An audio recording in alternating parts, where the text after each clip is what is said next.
बिस्मिल्लाहिर्रहमानिर्रहीम। स्टूडेंट्स, उम्मीद है आप लोग खैरियत से होंगे। तो स्टूडेंट्स, आज हमने एक्सरसाइज 2.3 को शुरू करना है। इसके कुछ कंसेप्ट अभी मैं करवा लेता हूँ आपको। तो इसमें जो बेसिक कंसेप्ट हैं, एक्लान फार्म और रेड्यूस एक्लान फार्म। तो स्टूडेंट, एक्लान को बाज़ स्टूडेंट्स या बाज़ टीचर एचिलान भी बोलते हैं। तो एचिलान भी सही है, एक्लान भी सही है, ठीक है ना। तो एक्लान फार्म और रिड्यूस एक्लान फार्म, इसमें इसके बाद जो एक्सरसाइज आ रहा है उसमें भी इसके क्वेश्चन है। इसके बेस पर हमने क्या करना है, किसी भी इक्वेशंस के में हमने वेरिएबल्स के वैल्यूज़ को मालूम करना है, ठीक है ना। तो स्टूडेंट, आप इसको सही तरह सीखे, ये आपको दूसरे एक्सरसाइज में भी हेल्प करेंगे और इंशाल्लाह इसी एक्सरसाइज में ये आपको ये समझना चाहिए कि ये जो कंसेप्ट है ये बहुत ही अहम है। अक्सर बच्चे इसमें कंफ्यूज होते हैं, हालांकि इसमें इतना कोई मुश्किल काम नहीं होता है। बस आप लोगों ने थोड़े बहुत रो ऑपरेशन सीखे हों तो बाकी इंशाल्लाह आपके लिए ये बहुत आसान होगा। तो स्टूडेंट, ये एक्लान फार्म या एचिलान फार्म होता क्या है?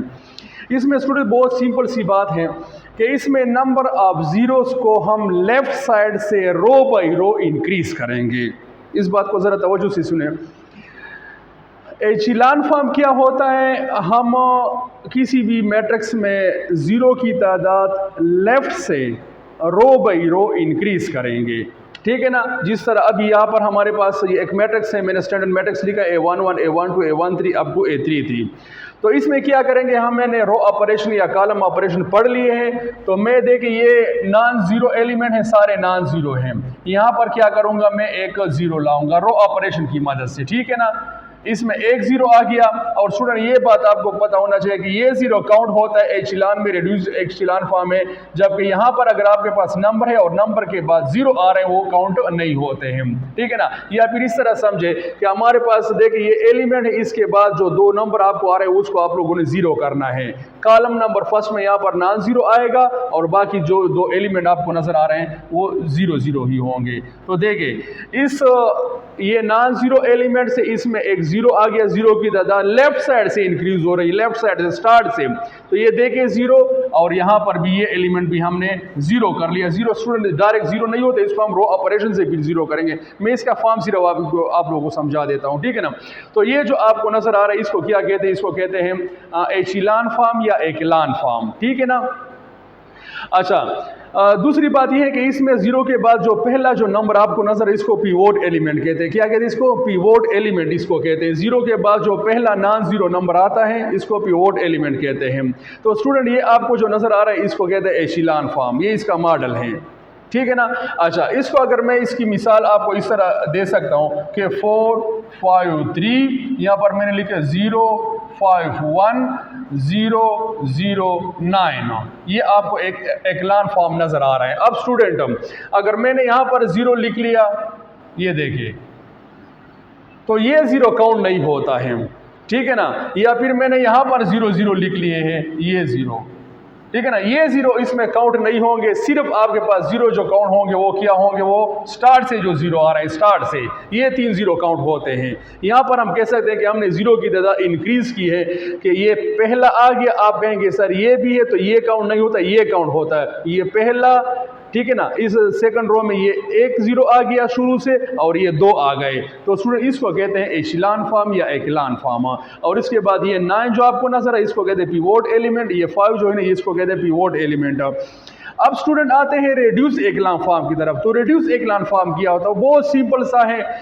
देखिए, रेड्यूस के लिए एक्लान फॉर्म का लाना ज़रूरी है।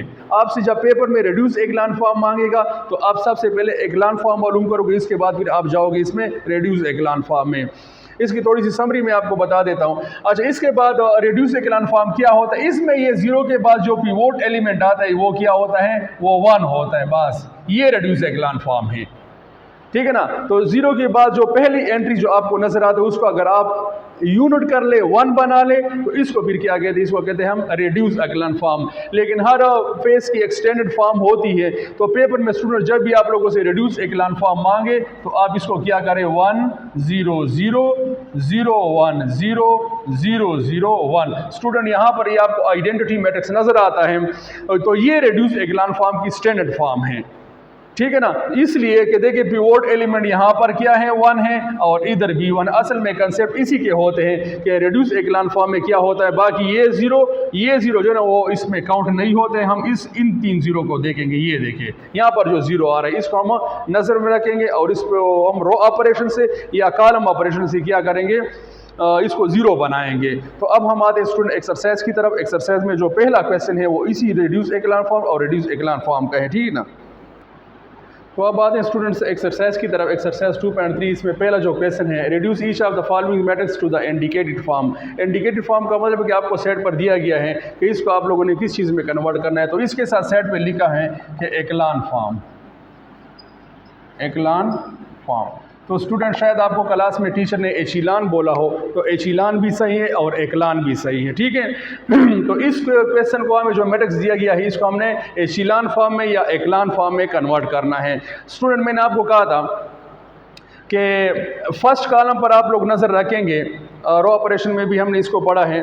तो इसमें आपको 1 अगर नज़र आ जाए ना 1, तो इसको आप लोगों ने कोशिश करने के यहाँ पर टॉप पर लाना है और ये ऑलरेडी हमारे पास यहाँ पर मौजूद है। तो कॉलम नंबर फर्स्ट में आप लोगों ने 1 को तलाश करना है और इसको आप लोगों ने टॉप पे लाना है। कॉलम नंबर 2 में आप लोगों ने 1 को तलाश करना है और इसको सेकंड पे लाना है, ठीक है ना। और इसी तरह कॉलम नंबर 3 में भी आप लोगों ने 1 को तलाश करना है और इसको आप लोगों ने कॉलम में जो बॉटम इसका होता है और 3 का जो फाइनल एंट्री होती है वहाँ पर आप लोगों ने लाना है। तो बहरहाल इसको इंशाल्लाह हम स्टेप वाइज सीखेंगे, प्रैक्टिस करेंगे इस क्वेश्चन की, बार बार इसको करेंगे तो इंशाल्लाह क्लियर हो जाएगा।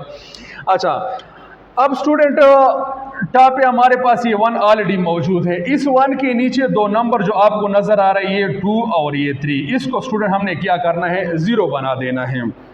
और स्टूडेंट इसके लिए कुछ ठोस रूल्स नहीं है कि आप इसको इस तरह से इस रूल के मुताबिक इसको क्या करेंगे, 0 बनाएंगे। जिस तरह आपके लिए आसान हो, जिस तरह आप इसको आसानी से 0 बना सकते हैं तो इसको आप लोगों ने 0 बनाना है। और स्टूडेंट यहाँ पर हम 3 ऑपरेशन करेंगे, प्लस माइनस और मल्टीप्लिकेशन।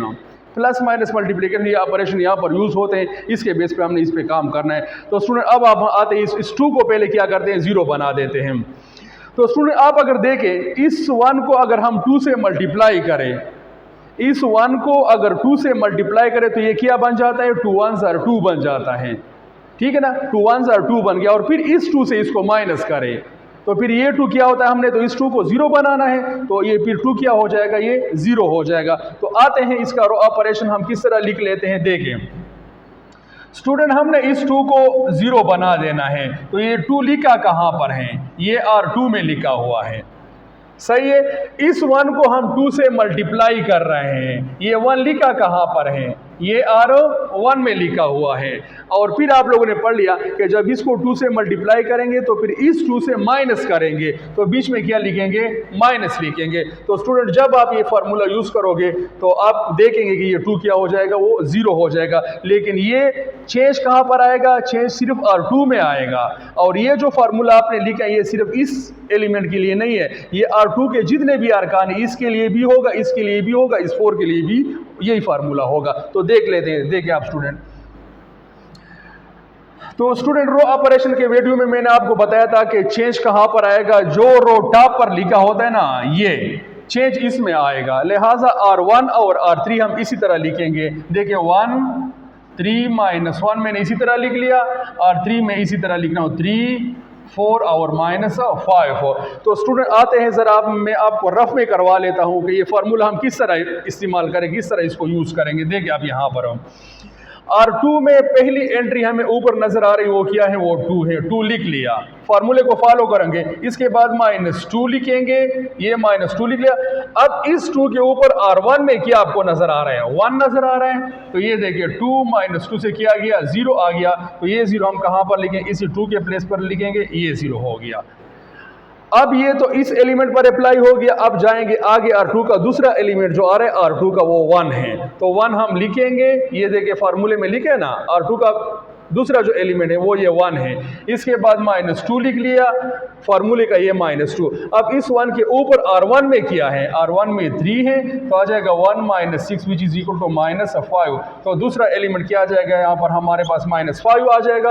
अब यही फार्मूला जो आपको नजर आ रहा है 2 - 2 R1, ये आखिरी एलिमेंट 4 पर किया 4 में क्या चेंज लाएगा। देखिए R2 की जो आखिरी एंट्री है वो 4 है, 4 मैंने लिख लिया है। इसके बाद -2 ये फार्मूले का लिख लिया। अब इस 4 के ऊपर R1 में किया है, -1 आपको नजर आ रहा है, सिंप्लीफाई करें, माइनस माइनस प्लस 2 1 2 और यहाँ पर आ जाएगा 6। तो स्टूडेंट आप लोगों ने यहाँ पर देख लिया कि R2 -2 R1 फार्मूला इस्तेमाल करके हमने इस 2 को क्या किया, ये 0 बना लिया है। ठीक है, तो यहाँ पर स्टूडेंट आप लोग सेट पर लिख सकते हैं कि ये मैंने ऑपरेशन जो किया है वो मैंने रो ऑपरेशन किया है। ठीक है ना। अब हम आते हैं इस 3 को किस तरह 0 करेंगे। ये 3 जो आपको नजर आ रहा है, यहाँ पर हम इसको ऊपर लिख लेते हैं। अच्छा, तो 1 3 -1 1 3 -1 में पूरा इसको लिख लेता हूँ। दूसरा है 0 -5 और 6 और तीसरा जो है वो 3 4 -5 है, 3 4 -5। स्टूडेंट इसके लिए हम अलग फार्मूला लिखते हैं। आप एट अ टाइम 2 फार्मूले भी इस्तेमाल कर सकते हैं, लेकिन चूंकि ये आप लोगों का इनिशियल स्टेज है, आप इसको स्टेप वाइज करें। ठीक है ना। अच्छा, अब हम इस 3 को 0 करेंगे इस 1 के बेस पे। तो आप स्टूडेंट देखें, इस 1 को अगर मैं 3 से मल्टीप्लाई करूं तो ये 3 1 3 बन जाता है, और फिर इस 3 को जब ये 3 1 3 बन गया, इस 3 से माइनस करूं तो चेंज हमने कहाँ पे लाना है, R3 में लाना है। इस 3 को 0 करना है, लिहाजा R3 को हम क्या करेंगे, यहाँ पर लिख लेंगे। इसके बाद इसको मैं 3 से मल्टीप्लाई कर रहा हूँ, ये 1 कहाँ पर लिखे, R1 में लिखे। फिर उस 3 को क्या करेंगे, माइनस करेंगे, तो ये माइनस हो गया। तो स्टूडेंट जब आप ये फार्मूला यूज़ करोगे तो आप देखेंगे कि ये 3 क्या हो जाएगा, ये 0 हो जाएगा। लेकिन ये याद रखिए कि इस 3 को सिर्फ 0 करना है, बाकी यही फार्मूला 4 और -5 दोनों पर इस्तेमाल होगा। यानी R3 पूरा जो है ना, इस पूरे पर यही फार्मूला इस्तेमाल होगा। इसको जहन में रखिए। तो देखिए,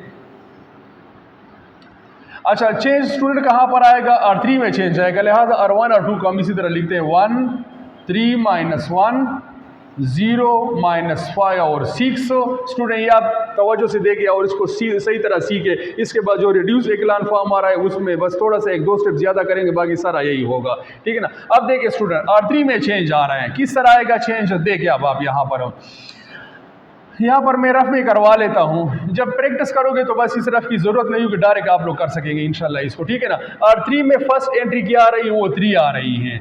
-3 पे भी नज़र रखेंगे, R3 पे भी नज़र रखेंगे, और क्या करेंगे, और ये जो 1 है इस पे भी नज़र रखेंगे। बीच में जो R3 उस पे भी आप लोगों ने नज़र रखना होगा। ठीक है ना। तो R3 में फर्स्ट एंट्री 3 है, मैंने लिख ली है।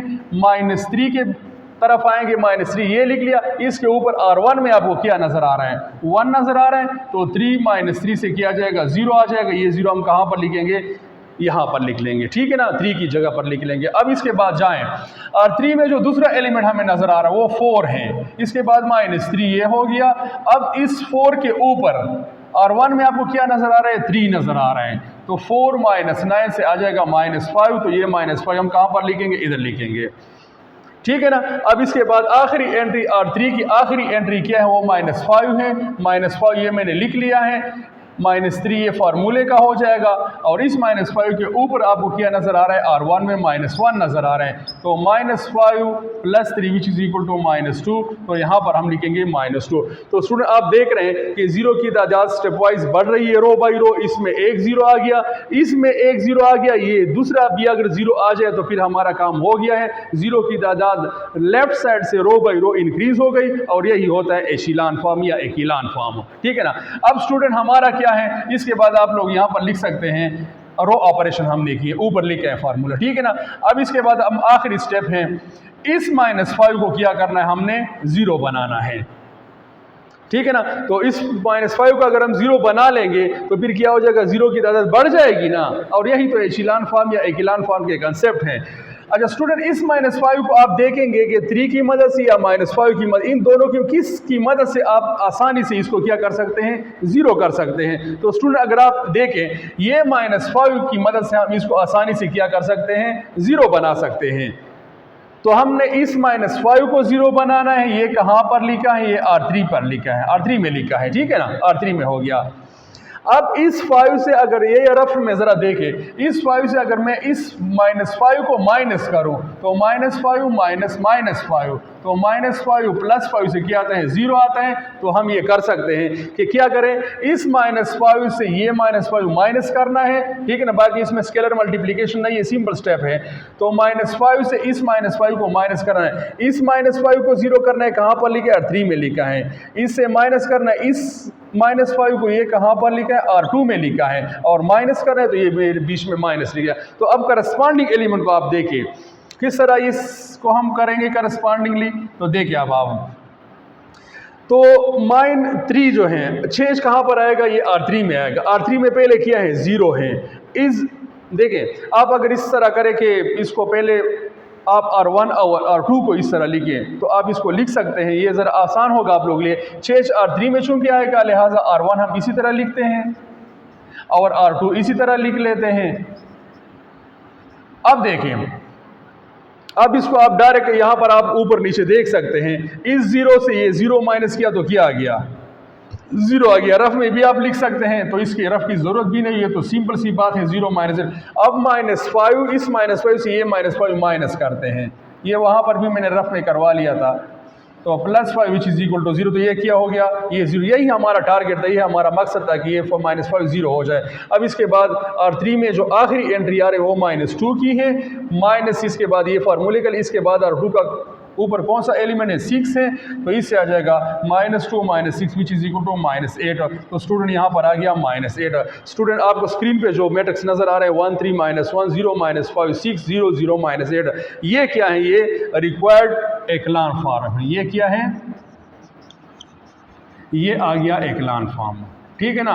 तो स्टूडेंट उम्मीद है आप लोगों ने ये एक्लान फॉर्म को सीखा होगा। पार्ट नंबर 1 और पार्ट नंबर 4 बिल्कुल एक जैसे हैं, ठीक है ना। आप इसमें बस एक पार्ट करें और इसको सीखें। मैंने यहाँ पर एक पार्ट करवा लिया है, अब आप दूसरे पार्ट की प्रैक्टिस करें। इंशाल्लाह उम्मीद है आप लोगों को इसमें कोई कन्फ्यूजन नहीं होगी। अब हम आते हैं, अच्छा अब स्टूडेंट आते हैं इसका जो पार्ट नंबर 2 है। तो पार्ट नंबर 2 में इन्होंने हमसे कहा कि इसको आप रेड्यूस एक्लान फॉर्म में कन्वर्ट करें। किस फॉर्म में, रेड्यूस एक्लान फॉर्म, ठीक है ना। तो रिड्यूस एक्लान फॉर्म बिल्कुल इसी एशिलान फॉर्म की तरह होता है। इसमें हमने सिर्फ पिवोट एलिमेंट 0 के बाद जो फर्स्ट एंट्री आती है इसको हमने 1 बनाना है। तो मैंने आपको पहले भी बताया था कि रिड्यूस एक्लान के लिए पहले आप जाएंगे एक्लान फॉर्म में, और इसके बाद फिर अगला स्टेप होता है रिड्यूस एक्लान फॉर्म का। 1 या 2 स्टेप ज़्यादा इसके होंगे, बाकी उसी तरह हैं। तो स्टूडेंट आप लोगों ने कॉलम नंबर 1 पे नज़र रखनी है। इसमें अगर आपको 1 नज़र आ जाए इस कॉलम में, तो फिर आप लोगों ने इसको क्या करना है, टॉप पे लाना है। ये पहला स्टेप है, ठीक है ना।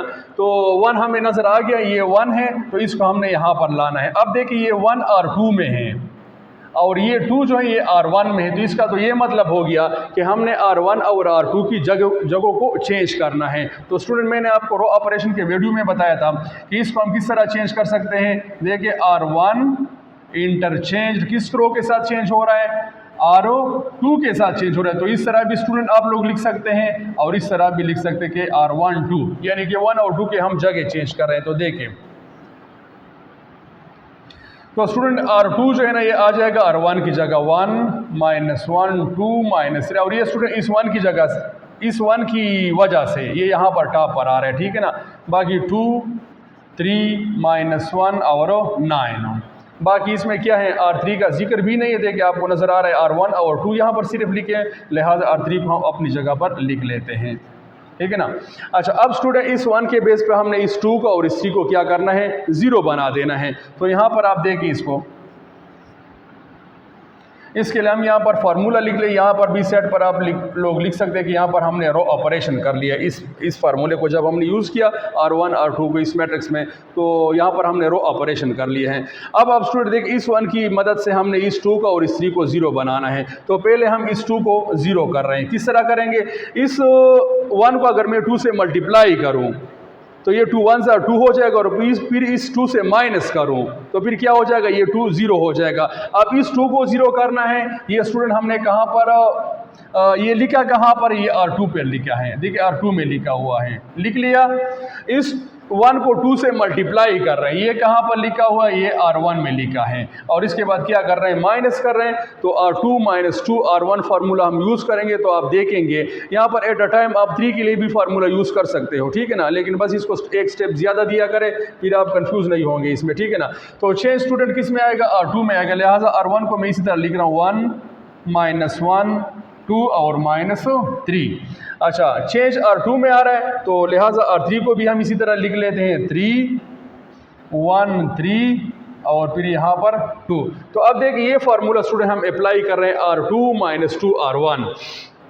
स्टूडेंट आप ज़रा देखें, इसमें बिल्कुल रफ की ज़रूरत भी नहीं होगी आपको। देखें ये R2 का एलिमेंट है, इसको 2 से मल्टीप्लाई करते हैं तो आ जाएगा 2 - 2, ठीक है ना। तो 2 - 2 से क्या हो जाएगा, ये 0 आ जाएगा। ये प्रीवियस क्वेश्चन में हमने कर लिया है। अब दोबारा देखिए R2 का एलिमेंट क्या है, वो 3 है। ये इसको आप यहाँ पर चलो लिख लेते हैं, अब आपको इसमें मसला होगा। देखिए R2 का पहला एलिमेंट क्या है, 2 है, -2 मैंने फार्मूले का लिख लिया है। देखिए R2, ये R2 का एलिमेंट 2 लिख लिया, इसके बाद -2 फार्मूले, इसके ऊपर क्या है 1 है, तो 2 - 2 विच इज़ इक्वल टू 0, तो ये हमारे पास 0 आ गया है। अब दूसरे एलिमेंट क्या है R2 का, वो क्या है, वो 3 है, तो 3 -2 मैंने ये 3 R2 का एलिमेंट लिख लिया, 3 ये वाला 3 -2 मैंने ये लिख लिया है। अब इस 3 के ऊपर R1 में क्या है, -1 है, तो 3 + 2 हो जाएगा और यहाँ पर आ जाएगा 5, ठीक है ना, ये 5 हो गया। अब दोबारा देखें, इसका तीसरा एलिमेंट क्या है, -1 है R2 का, -1 लिख लिया है, -2 मैंने ये फार्मूले का लिख लिया है। अब इसके ऊपर क्या है, R1 में 2 है, तो ये हो गया 2 - 1 - 4 विच इज़ इक्वल टू -5, तो यहाँ पर आ गया -5 हो। अब देखिए R2 का आखिरी एलिमेंट क्या है, वो 9 है, तो 9 मैंने लिख लिया है, -2 फार्मूले का लिख लिया है। अब इसके ऊपर क्या है, -3 है, तो -3 ये हो गया, तो 9 + 6 विच इज़ इक्वल टू 15। तो यहाँ पर स्टूडेंट आ गया क्या, 15। आप लोगों ने देख लिया कि हमने 2 को 0 बनाना था और ये देखिए 2 क्या हो गया, 0 हो गया है। अब स्टूडेंट हम आते हैं, इस 3 को हम 0 बना रहे हैं, तो इस 3 को किस तरह 0 बनाएंगे, यहाँ पर आप देखें इसको। पहले आप इसको अपने लिए यहाँ पर लिख लें, 1 - 1 2 1 - 1 2 और इसके बाद है -3। अच्छा, इसके बाद यहाँ पर है कि 0 5 - 5 0 5 -5 और 15 और आखिरी जो रो है 3 1 3 2 3 1 3 और 2। अच्छा स्टूडेंट, अब हमारा टारगेट क्या है, इस 3 को क्या कर रहे हैं, इस 3 को हमने 0 बना देना है। तो आप खुद यहाँ पर देखिए कि इस 1 को अगर हम 3 से मल्टीप्लाई करें तो ये 3 1 3 बन जाएगा, और फिर इस 3 से माइनस करें तो फिर क्या हो जाएगा, ये 3 क्या हो जाएगा, ये 0 हो जाएगा। चलो हम यहाँ पर स्टार्ट लेते हैं, इसके लिए फार्मूला बना लेते हैं। इस 3 को 0 करना है, कहाँ पर लिखा है, R3 में लिखा है। इस 1 को 3 से मल्टीप्लाई कर रहे हैं, कहाँ पर, R1 में लिखा है, और फिर क्या कर रहे हैं, माइनस कर रहे हैं। तो ये फार्मूला जब आप यूज़ करेंगे तो क्या हो जाएगा, ये 3 0 हो जाएगा। तो देखिए स्टूडेंट, मैंने 2-3 पार्ट स्टेप वाइज की है, आपको रफ का तरीक़ाकार बता दिया है। अब मैं इसको डायरेक्ट कर रहा हूँ, ठीक है। देखिए अब आप लोगों को स्टूडेंट चेंज किस में आएगा, R3 में आएगा, लिहाजा R1 को हम इसी तरह लिख लेते हैं 1 - 1 2 और -3। चेंज R3 में आ रहा है तो मैं R2 को भी इसी तरह लिख रहा हूँ 0 5 -5 और 15। अब आप देखें 3 - 3, ठीक है ना, 3 R3 का एलिमेंट है, ऊपर -3 इसके साथ 3 मल्टीप्लाई हो रहा है, तो इससे क्या आ जाएगा, 0 आ जाएगा। देखिए 1 ये माइनस और ये माइनस, ये माइनस और ये माइनस प्लस हो जाएंगे, तो 1 + 3 से आ जाएगा क्या, 4। इसके बाद 3 इसके साथ 2 3 मल्टीप्लाई हो रहा है, R1 का एलिमेंट है, देखिए आपको नज़र आ रहा है, तो 3 - 6, देखिए ये हो जाएगा 3 - 6, 3 - 6 से क्या आता है, -3 आता है। और यहाँ पर 2, देखिए स्टूडेंट ये माइनस और ये माइनस, R1 का एलिमेंट है -3, तो 2 और +3 3 9, तो इससे आ जाएगा 11। 2 + 9 से आता है 11। तो स्टूडेंट आप लोगों ने देख लिया कि 3 किया हो गया, हमारे पास 0 हो गया है। अब स्टूडेंट हम आते हैं, चूँकि रिड्यूस एकलान के लिए एकलान का लाना ज़रूरी है, और एकलान में मैंने आपको बताया था कि इसमें ज़ीरो की तादाद स्टेप वाइज की हम बढ़ाएंगे। तो ये नॉन ज़ीरो था, इसमें एक ज़ीरो आ गया, अब ये ज़ीरो आ गया, इस 4 को हमने ज़ीरो बनाना है। तो स्टूडेंट इस 4 को आप ज़ीरो बनाएंगे तो आप लोगों ने इसको सिर्फ इस 5 की मदद से क्या करना है, ज़ीरो बना देना है, ये जहन में रख के, ठीक है ना। इस 4 को जब ज़ीरो बनाएंगे तो उसके ऊपर वाला जो नंबर है ना, ये इसकी मदद से आप लोगों ने किया, आप कहेंगे इसके ऊपर वाला जब हम करेंगे तो यहाँ पर फिर क्या आ जाएगा, चेंज आएगा, ये ज़ीरो फिर क्या हो जाएगा, ये डिस्टर्ब हो जाएगा, यहाँ पर कोई दूसरी एंट्री आ जाएगी, नॉन ज़ीरो एंट्री। तो आप इसको जहन में रखें कि इस 4 को आप लोगों ने ज़ीरो करना है तो सिर्फ और सिर्फ इस 5 की मदद से करेंगे, ठीक है ना, कोशिश करें इसकी। तो यहाँ पर आप अगर क्या करें, 1 ले आए, 1 की मदद से क्या करते हैं, चूँकि मैंने आपको पहले भी बताया था शुरू में जब मैं आपको ये रो ऑपरेशन समझा रहा था कि इसमें आप कोशिश करें पहले कॉलम में आप 1 टॉप पे लाएं, दूसरे कॉलम में आप क्या करें, कॉलम नंबर 2 में आप 1 को सेकंड पे लाएं, ठीक है ना। अगर आपके पास 3x3 मैट्रिक्स हो और तीसरे में फिर क्या करें, तीसरे नंबर पर ले आएँ, किसी भी तीसरे कॉलम में आप 1 को तीसरे एंट्री पे ले आएँ, ये पहला, ये दूसरा, ये तीसरा। तो पहले में यहाँ पर 1 होना चाहिए, दूसरे में यहाँ पर 1 होना चाहिए। तो इस 5 को हमने यहाँ पर 1 लाना है, और 1 बहुत सिंपल है, देखिए इसमें सारा 5 का मल्टीपल है, तो मैं यहाँ पर लिख सकता हूँ 1/5 R2। ये इसका मतलब है कि R2 का अगर हम 5 से डिवाइड करें तो हमारे पास यहाँ पर 1 आ सकता है। तो किया किस तरह आएगा, देखिए आप चेंज को, R2 में चेंज आएगा 1 - 1 2 - 3 को इसीलिए, R1 को इसी तरह लिखे, R3 को इसी तरह लिख रहा हूँ 0 4 - 3 और 11। तो देखिए R2 के जितने भी एलिमेंट हैं सबको 5 से डिवाइड करें, 0/5 से क्या आता है, 0 आता है, 5 और 5 से 1 आता है, इससे -1 आ जाएगा, और 5 3 0। ये देखें स्टूडेंटों। अच्छा, अब स्टूडेंट क्या करना है, हमने इस 1 की मदद से इस 4 को हमने क्या करना है, 0 बना देना। और ये तो बहुत सिंपल हो गया, इसको 4 से मल्टीप्लाई करें और फिर इससे माइनस करें, ठीक है ना। तो फिर क्या हो जाएगा, यहाँ पर हम इसको कर लेते हैं, ये रो ऑपरेशन यहाँ पर भी हो गया, ठीक है ना। तो स्टूडेंट में यहाँ पर R3 में हमने चेंज लाना है, R3 - 4R2, ठीक है। ये जो 1 हमारे पास है वो ये 4 इसका है, R2 का एलिमेंट है। तो अब हम इस फार्मूले को यूज़ करेंगे, R3 चेंज R3 में आएगा, लिहाजा R1 R2 को इसी तरह लिख लेते हैं, 1 - 1 2 और -3, 0 1 -1 और 3। R3 में चेंज आ रहा है तो स्टूडेंट देखिए आप, 0 - 4 0 जार 0, तो यहाँ पर आ जाएगा क्या, 0 आ जाएगा। 4 - 4 1 जार 4 से क्या आ जाएगा, 0 हो जाएगा। -3 और +4 से आ जाएगा 1, और ये आ जाएगा 11 - 12 से आ जाएगा -1। स्टूडेंट आप इसको रफ में भी कर सकते हैं, तो हमारे पास ये आ गया। तो स्टूडेंट आप इसको अगर ज़रा देखें तो ये एकलान फॉर्म आ गया है, 0 की तादाद के स्टेप वाइज बढ़ गई है, ये देखिए इसमें 1 0 और इसमें 2 0 आ गए। और दूसरी अहम बात इसमें यह है कि इसमें पिवोट एलिमेंट जो है ना, पिवोट एलिमेंट यानी कि 0 के बाद जो पहला एलिमेंट आता है वो 1 है। तो यहाँ पर भी देखिए 0 के बाद पहले 1 आ रहा है, और इधर भी 0 के बाद पहले 1 आ रहा है, और यही रिड्यूस एकलान फॉर्म के कंसेप्ट है, इसी को रिड्यूस एकलान फॉर्म कहते हैं। तो स्टूडेंट आपको जो मैट्रिक्स नज़र आ रहा है यहाँ पर, ये रिड्यूस एकलान फॉर्म है, और यही हमारा क्या था, टारगेट था। तो स्टूडेंट उम्मीद है आप लोग ये वीडियो इंशाल्लाह इसकी समझ आ गई होगी। तो बाकी जो इसके क्वेश्चन है, इसके बाद हमने एलिमेंट्री रो के बेस पर क्या करना है, इन्वर्स मालूम करना है, क्वेश्चन नंबर 2 जो है, और क्वेश्चन नंबर 1 की आप सही प्रैक्टिस करें, इंशाल्लाह उम्मीद है कि इसमें आपको कोई मसला नहीं होगा। ओके, अल्लाह हाफिज़।